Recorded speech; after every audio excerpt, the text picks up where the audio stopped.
Hola mis amigos, yo soy Billy Y yo soy Abdiel. y quiero darles nuevamente la bienvenida a este su canal Gente de Fe. Hoy estaremos haciendo una reflexión sobre el capítulo 4 de Marcos, donde nos habla de dos acontecimientos muy importantes que me llaman a mí mucho la atención por lo extraordinario de estos sucesos. Pero primero recordemos lo que hacía Jesús antes.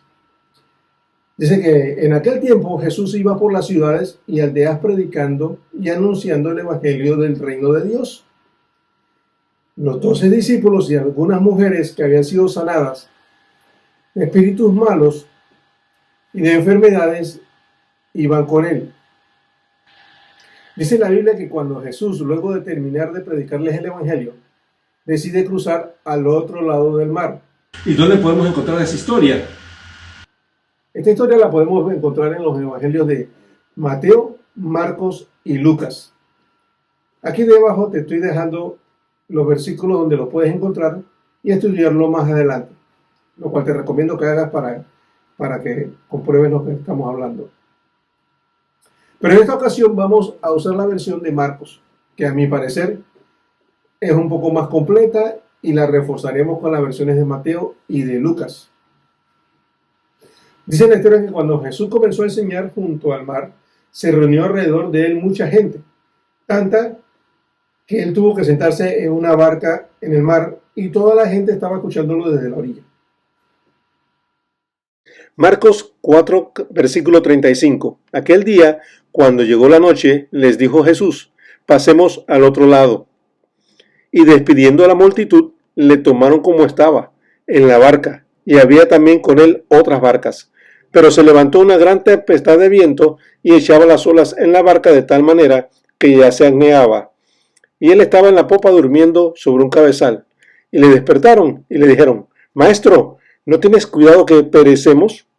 El bote se estaba llenando de agua, me imagino, ¿no? El bote se estaba llenando de agua. Varios de estos hombres que estaban en la barca con Jesús eran pescadores y estaban acostumbrados a pescar de noche. O sea que ya habían experimentado tempestades con anterioridad. Pero esta de verdad que los asustó. De tal manera que pensaban que morirían. Y se vieron impotentes de hacer algo. Y el pánico los dominó. Pero continúa con la historia. Seguimos leyendo Marcos, capítulo 4, versículo 39. Veamos lo que nos dice en Marcos capítulo 4, en los versículos 39 al 41.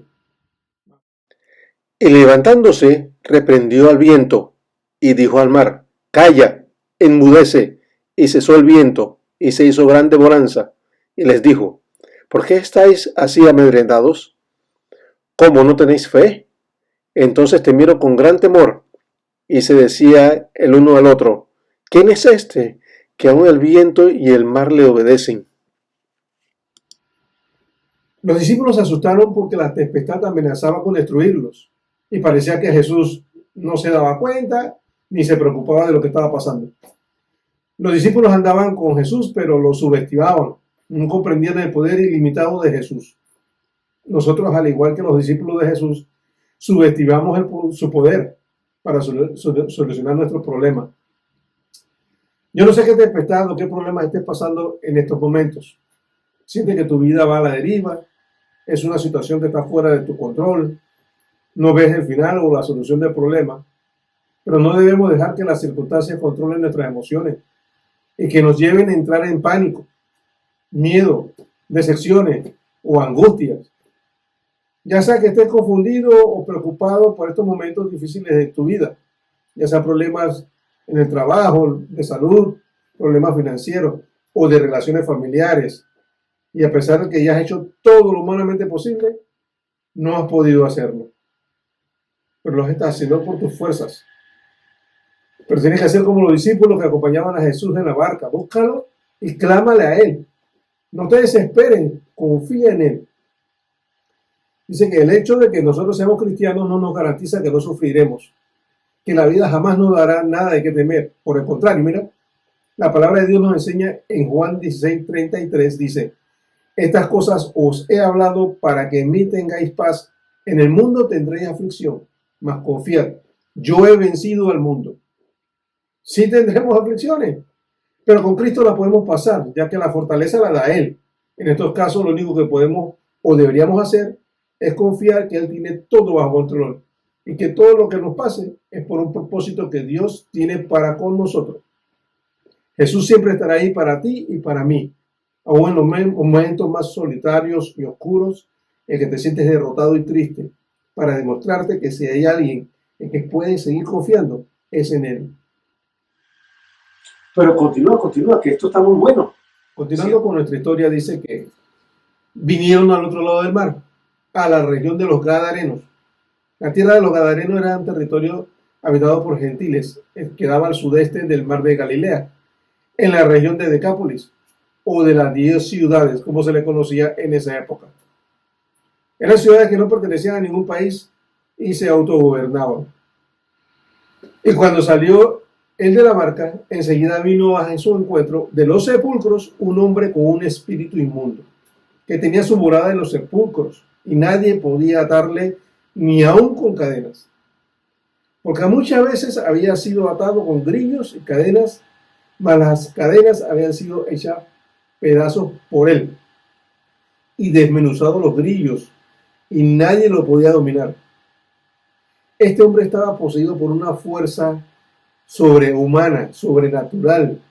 Nadie lo podía detener y mucho menos controlar. Se parece mucho a, ¿recuerdas la tormenta en la que se encontraban las barcas momentos antes? Era incontrolable, ingobernable. Y dice que siempre, de día y de noche, andaba dando voces en los montes y en los sepulcros e hiriéndose con piedras. Wow. Yo a la verdad les digo que si yo hubiera estado allí, yo estaría muy asustado, porque era un hombre escalofriante, terrorífico, con la fuerza y una actitud descontrolada. Cuando vio a Jesús de lejos, corrió, y dice la historia que se arrodilló ante él. Podemos ver que el endemoniado vino donde Jesús corriendo a su encuentro, y al llegar frente a Jesús, se arrodilló ante él. Y también podemos ver aquí que se cumple lo que dice en Filipenses 2, del 10 al 11, para que en el nombre de Jesús se doble toda rodilla de los que están en los cielos y en la tierra y debajo de la tierra, y toda lengua confiese que Jesucristo es el Señor, para gloria de Dios Padre. Entonces el endemoniado, clamando a gran voz, dijo: ¿Qué tienes conmigo, Jesús, Hijo del Altísimo? Te conjuro por Dios, no me atormentes. Porque le decía: sal de ese hombre, espíritu inmundo. El endemoniado, en su condición, reconoció quién era quien tenía enfrente. Era Jesús. Lo que me llama la atención es que, curiosamente, en esa época y aún en el día de hoy, podemos ver a mucha gente que no reconoce a Jesús, no buscan de Dios. ¿Sabes un dato curioso? Hasta el mismo Satanás sabe quién es Jesús y dice que tiembla. Sí, dice la historia. Entonces, Jesús le preguntó: ¿cómo te llamas? Y él le contestó diciendo: Legión me llamo, porque somos muchos. Y le rogaba que no los enviase afuera de aquella región. Este hombre tenía muchos bichos dentro de él que lo gobernaban, pero no se querían ir de esa región. Digo yo porque, como era un territorio donde había muchos pecadores e incrédulos, gentiles, que les parecía fácil, se les sería fácil encontrar a otra persona a quien atormentar, a metérsele, a atormentarlos. Y allí cerca, dice que había un monte, cerca del monte había un gran hato de cerdos paciendo, y le rogaron todos los demonios le rogaban a Jesús que lo dejaran entrar en los cerdos. Y de acuerdo con la ley judía del Antiguo Testamento, dice en Levítico 11:7, que los cerdos eran animales inmundos. Eso significa que los judíos no lo comían, ni lo tocaban. Pero recordemos que este incidente ocurrió al sudeste del mar de Galilea, en la región de los Gadarenos, habitado por gentiles, lo que explica por qué allí había un hato de cerdos. ¿Por qué? Simplemente la razón era porque los gentiles los criaban como animales de granja, para su consumo, para su venta. Ellos sí comían carne de cerdo.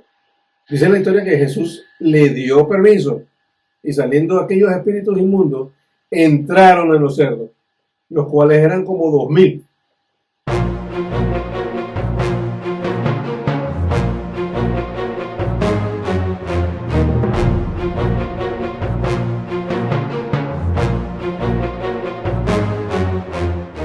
Y el hato se precipitó en el mar por un despeñadero y en el mar se ahogaron.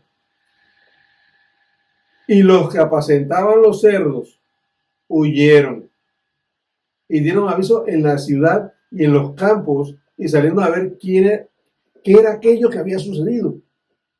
Cuando vienen a Jesús, ven al que había sido atormentado del demonio y que había tenido la legión, sentado, vestido y en su juicio cabal. ¿Y qué pasó? Tuvieron miedo. Y les contaron lo que habían visto, cómo les había acontecido al que había tenido el demonio y lo de los cerdos. Eso no podía faltar. Era que echar el cuento completo. Y comenzaron a rogarle a Jesús que se fuera de su contorno. ¿Y por qué después de tan maravilloso milagro de salvarle la vida a un hombre, por qué la gente le pidió a Jesús que se fuera? ¿Por qué? Cuéntame, dime más. Quiero saber. Estaban, yo no sé, confundidos, me parece. Porque después de tan maravilloso milagro de salvarle la vida a un hombre, ¿por qué la gente le pidió a Jesús que se fuera de allí? Por miedo que Jesús no pudiera ser contenido, controlado o aplacado. O sea, le tenía más miedo a Jesús que a los mismos demonios. ¿Tenían el poder sobrenatural de Jesús? ¿O es que estaban muy molestos por la pérdida de los cerdos? Y quizás preocupados de que este acontecimiento pudiera ser repetido nuevamente por Jesús y aumentar sus pérdidas materiales y sus ganancias. Los seres humanos hemos sido creados a imagen y semejanza de Dios. Por lo tanto, tenemos un incalculable valor eterno. Qué fácil es darle más valor a nuestras posesiones, llámese carro, casa, inversiones, e incluso a los animales, que a la misma vida humana. ¿Sabes que hay mucha gente que ama más a sus mascotas que a sus propios hijos, que a sus padres y que a sus hermanos? Es que no somos capaces de sentir esa compasión que Dios siente por cada alma que se pierde. Muchas personas que se dicen cristianos, que van a la iglesia y no diezman ni ofrendan, porque simplemente dicen que Dios no necesita su dinero. Y nos olvidamos que para poder mantener a la iglesia y a la obra de Dios hay que aportar. Así de sencillo. No podemos olvidar lo que Dios dice en su palabra. En Ageo 2:8 dice: mía es la plata y mío es el oro, dice Jehová de los ejércitos. Todo el oro y toda la plata es del mundo, es de Él. Nosotros no tenemos nada. Nada es nuestro. Bueno, pero sigamos con nuestra historia. Al entrar Jesús en la barca, para irse de la región, el que estaba endemoniado, el que había estado endemoniado, le rogaba que lo dejara estar con él. Mas Jesús no se lo permitió, sino que le dijo: vete a tu casa, a los tuyos, y cuéntales cuán grandes cosas el Señor ha hecho contigo, y cómo ha tenido misericordia de ti. Y él se fue, y comenzó a publicar en Decápolis cuán grandes cosas había hecho Jesús con él y dice que todos se maravillaban. Imagínate, el hombre que estaba endemoniado, después de que Jesús lo sanó, vino buscando a Jesús para seguirlo, pero Jesús lo mandó primero a su casa para que diera testimonio del mensaje de salvación, de lo que Dios ha hecho en su vida. Qué importante es dar el mensaje. Para que veas, sí, el hombre que había estado poseído por la legión de demonios y a quien Cristo salvó, fue el primer misionero que el Señor mandó a predicarle a la región de las 10 ciudades, llamada Decápolis. Dice que él fue, hizo lo que Dios le mandó que hiciera. ¿Cuántas cosas Jesús ha hecho en tu vida? Y déjame decirte algo importante, que tú no has pasado por eso por gusto. Dios tiene un propósito muy especial con cada uno de nosotros y nos ha encomendado ir y predicar el Evangelio. Mateo 28, versículo 19, que dice: por tanto, id y haced discípulos a todas las naciones, bautizándolos en el nombre del Padre, del Hijo y del Espíritu Santo. Esa es la gran comisión que nos ha dado el Señor. También nos dice: el que creyere y fuere bautizado será salvo, mas el que no creyere será condenado. Y estas señales seguirán a los que creen, dice: en mi nombre echarán fuera demonios, hablarán nuevas lenguas, tomarán en las manos serpientes, y si bebieren cosa mortífera, no les hará daño. Sobre los enfermos pondrán sus manos y sanarán. Sin embargo, en esta historia, los que no conocían a Jesús ni al endemoniado estaban ciegos y solo veían las pérdidas materiales, y su ceguera no les permitía alegrarse por la salvación del hombre que había sido liberado de su demonio, porque ellos estaban molestos, estaban muy molestos. ¿Qué es lo que te impide poder ver y confiar en Jesús? ¿Será el amor al dinero, al trabajo? ¿Será tu orgullo o tu autosuficiencia? ¿Amas más las cosas materiales que a Dios? ¿Vives por el que dirán para complacer a otros? Yo no lo sé, pero lo que sí sé es que Dios pagó con la vida de su Hijo el más alto precio que se puede pagar. Y Jesús aceptó nuestro castigo, pagó el precio de nuestros pecados y nos ofreció una nueva vida que nos compró con su muerte. Espero que esta reflexión sea de mucha ayuda para tu vida y que cada día queramos aprender más y más y más de ese Jesús que nos habla la Biblia. Si te gustó este video, compártelo con tus amigos, dale un like y suscríbete a este tu canal, porque pronto estaremos subiendo un nuevo video. Que Dios te bendiga, amante del Señor.